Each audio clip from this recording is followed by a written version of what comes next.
Evet, bakalım elimde ne tutuyorum. Bugün size neden bahsedeceğim? Azıcık bir merak edin istedim. Ben bu otla, bu sağlıklı otla geçen sene tanıştım. Kardeşim için kullandık çayını ama bu sene tazesini kendime kür yapmak için hazırladım. Ve size bu sağlık bombasını tanıtacağım. Elimde tuttuğum şu anda damar otu veya sinir otu diyorlar. Hakikaten de yaprağın üzerinde damarlara benzeyen uzantılar var arkadaşlar. İnce yapraklısını bulmuş olsaydım çok daha iyi olacaktı. Ama ben kalın yapraklısından hazırlayacağım bugünkü kürümü.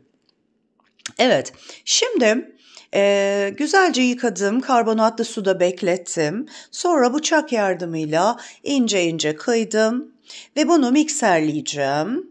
Ama üzerine limon suyu katacağım. Zaten sağlıklı olan bu otu C vitamini yardımıyla daha da faydalı hale dönüştüreceğim. Yani siz limonu ne kadar seviyorsanız o kadar kullanın. Otun açılması için mesela ben 2,5 limon suyunu kullandım. Güzelce mikserledim. Pürü haline getirdikten sonra içerisine bal ilavesinde bulundum. Benim evimde çiçek balım vardı ama çam balı olmuş olsaydı çok daha iyi olurdu. Nelere iyi geliyor arkadaşlar? Köylülerden, yöre halkından, Ege bölgesinde yaşıyorum ben, Kuşadası'nda. Yöre halkından dinlediğime göre kimisi diyor ki benim mideme iyi geldi. Midemde yara vardı, bunu ben tükettim şu kadar gün. Öbürü diyor ki ben öksürüyordum, koahtan, astımdan şikayetçiydim. Bunu yedim, çayını içtim, çok iyi geldi. Öbürü diyor ki gözlerime acayip iyi geldi.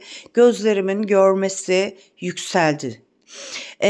Bu arada bu doğanın doğal yara bandı arkadaşlar. Açık yaranız varsa bunun püresini oraya sürdüğünüz vakit çok çabuk bir şekilde yaranın iyileştiğini görüyorsunuz.